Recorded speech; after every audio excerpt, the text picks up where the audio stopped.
Você já ouviu falar do estádio do Ibirapuera em São Paulo? Pois é, o Corinthians jogou uma vez nele e foi nos anos 90. Na falta de um meia decente, escalaram um moleque e você vai lamentar ao lembrar quem era. Então já deixa o like aí, porque é aqui no Memória Fiel que o passado preto e branco ganha cores. A crise nos estádios de São Paulo era tão aguda em 96 que um jogo entre Corinthians e Fluminense pelo Brasileirão foi parar no modesto estádio do Ibirapuera. Naquele momento, o Pacaembu estava em obras e o Morumbi, que também tinha restrições por reformas, vivia ocupado pelo São Paulo, dono da casa. Palestra Itália nem pensar, o Corinthians já não mandava jogos lá desde 88.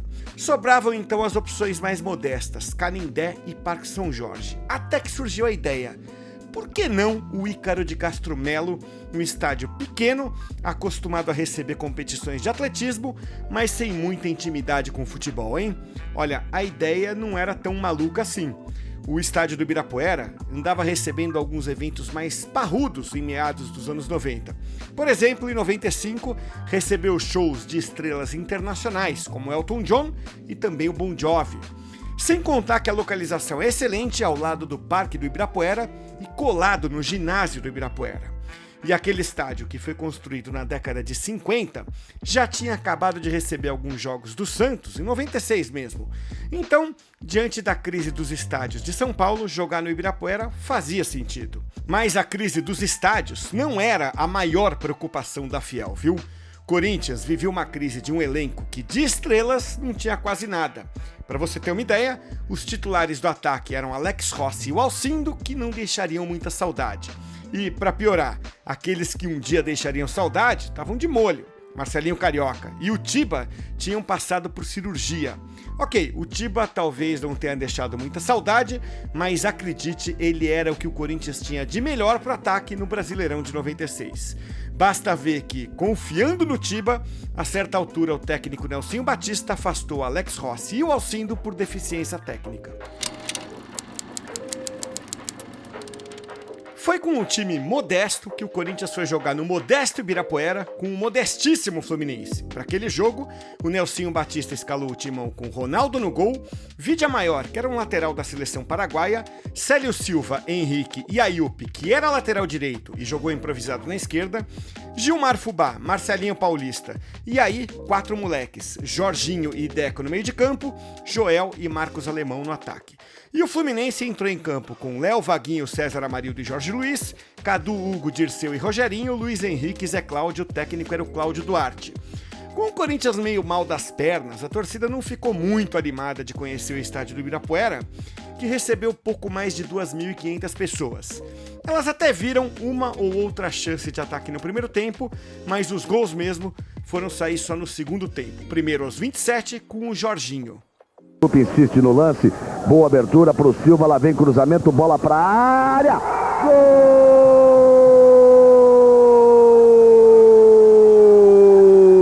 O segundo aos 36 minutos com o zagueiro Henrique. Tirou por baixo Amarildo, a chance, bateu, gol! E o terceiro com o Silva, que entrou no segundo tempo aos 45 minutos. Faz o toque pro meio, a chance do Silva do terceiro gol, bateu na trave, e ela bateu lá dentro, é gol, gol! Nos acréscimos, o Leonardo fez um gol de honra do Fluminense, cá entre nós, um gol bonito, e o jogo terminou em 3-1. Foi um pequeno alívio para um time que não ganhava havia 3 jogos. O Corinthians é vaiado até na vitória. A torcida não gostou da exibição dos novos garotos do Timão.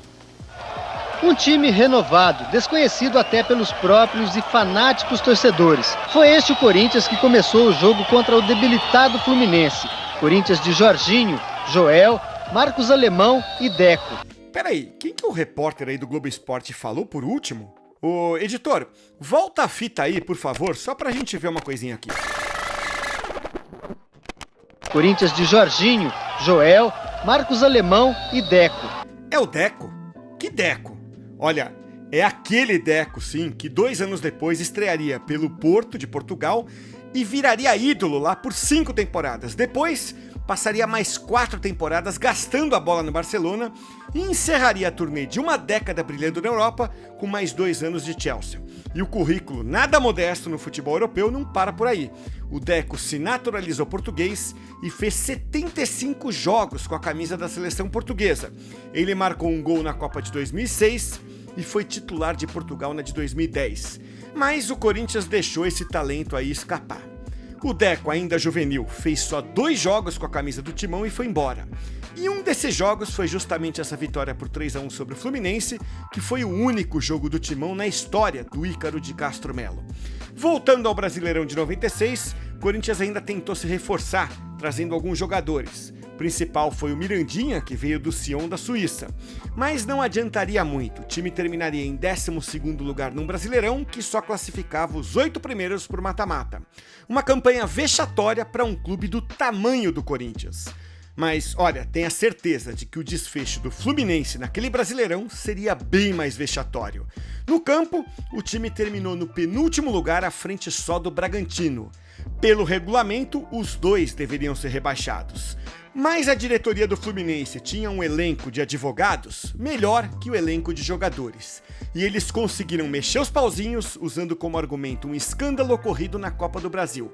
Conclusão, o Fluminense conseguiu a primeira grande virada de mesa da sua história, de muitas outras que viriam depois, e ninguém caiu em 96. Ah, e uma coincidência bobinha, mas curiosa.